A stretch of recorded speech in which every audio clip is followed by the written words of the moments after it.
Hi, I'm Rodney A. Brooks. Welcome to RodneyABrooks.com. Today, got a special guest, my friend and colleague, Carl Mack. And you can set up that 529 so that Yes. friends and family can make Yes. donations, without even having to go through. Absolutely. Right. I mean, So, yes. try to imagine Christmas for my children versus Christmas for me.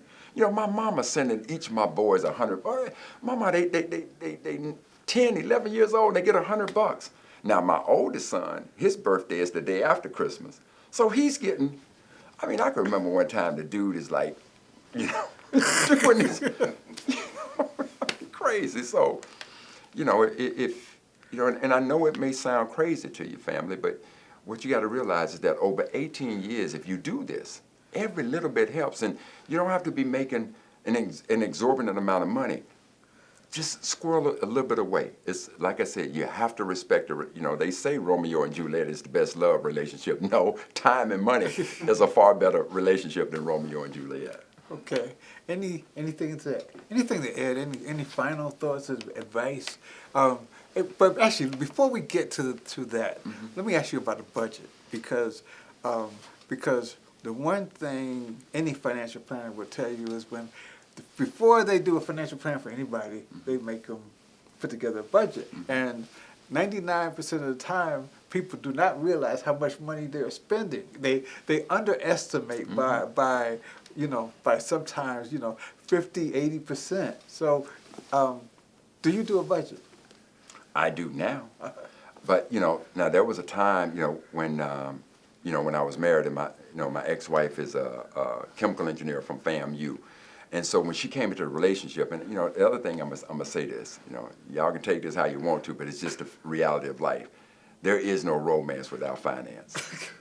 You better understand what I'm saying to you. So when I met my ex-wife, if she had come in there with $30,000 of credit cards and all kind of crazy debt, man, I'm just telling you right now, there'd been some thoughts about it. I'm just not going into it. Not that, Tina Turner said, what's love got to do with it? Now, I'm not trying to sound insensitive, but I'm saying to you that today we got I think American society sets it up for divorce. I mean, think about it. You got two students, two young people who go to college. Each of them go to college. What is the average student loan of those two people? Let's call it $30,000, $40,000.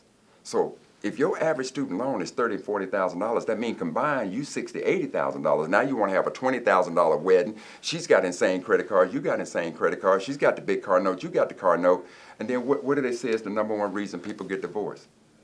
Finances. Well, you understand. And believe me, your job ain't helping with that. So, in the case of my ex-wife, we were both very blessed that, she went to school, scholarship, so she didn't have the big financial debt. And when I'm talking about student loan debt, I sat on the board of trustees of a college in New York of education when I didn't think there was no need. And you're looking at this is a crisis in America. And this affects all of us. All of a sudden you get married. Well, I didn't know you had a $50,000 or $80,000 school loan. And how long you going to be paying on that? So the long and short of it is, all of those pieces come together and you have to factor in all that. So when it came to the budget, when my ex-wife and I were married, I turned over all of the financial pieces to her because I needed her to understand, because I'm out traveling. When I was in civil rights, I'm putting myself at risk. I'm traveling a lot. Who knows what can happen to me? And what I didn't want is for her to be in a situation I die and she don't know where anything is. So in my household, I needed her to understand financially what's happening. And she was fiscally responsible. She did a great job. Our budget was, here's how much money we want to save. Now everything else, you know what the mortgage is, you know what the food bit, you know what everything else is. So the rest of that, you do what you want to do with it. But you need to make sure at the end of the day we have this much saved. So now today, of course I have a budget. Would I want to go and play golf all over the world? Well, yeah, but my budget won't allow me to do that. There's things I want, there's things I need. I've been able to discern from that, but I've been able to do that my whole life, so that's why I'm talking about that discipline.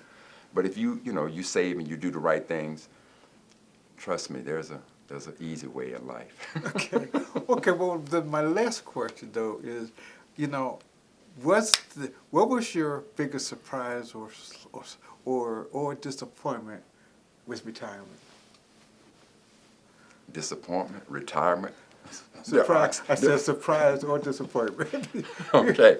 Okay. Because many people, when they retire, they do not have a plan, and they sit up in the after a couple of weeks, like, what am I gonna do? I wasn't that person. so was there a surprise? No. Were you surprised with anything? I was just surprised at how beautiful it is. The fact that I own my own time. I don't wear a watch. I'm going to tell you this, the most beautiful thing about retirement is you wake up naturally. No alarm clocks, no nothing. You wake up naturally. Your world is yours. Whatever you think you want to do. If I don't want to do nothing, I wasn't apologetic about doing nothing. If I want to go play golf all day, I want to play golf all day. If I want to be a daddy to my boys all the time and sit around, that's what I did. Retirement is the most beautiful thing, but it's beautiful if you ain't got all them expenses and you chasing trying to figure out how you're going to pay for things. So with zero debt and enough money to live comfortably, retirement is the most beautiful thing in the world. Gave me a chance to do the kind of research I've done, where I can sit up on the computer all day and do nothing but research and then call you and Brooks and bug y'all about pieces of information I'm trying to get. But it's just a beautiful thing to be able to have your own time and do with it what you want to do with it. So there was certainly no downside to retirement. If you don't want to do nothing but just rest your weary soul because you've worked all your life, don't apologize to nobody that's what you want to do. You work your butt off to do it, and you do it. I ain't living my retirement based on what somebody else think I ought to do. I base my retirement on what I want to do, and I do what I want to do. If I don't want to do nothing, I don't do nothing. I find pleasure in cutting my yard, pulling weeds, whatever it is I want to do. So, okay, on that note, thank you, Carl Mack. Carl Mack, retired at 51. Yes, sir. Engineer, entrepreneur, lecturer. Civil rights. And Black History buff. Yes, okay? sir. So thanks you again, and thanks for coming and joining us today. Absolute pleasure, fam.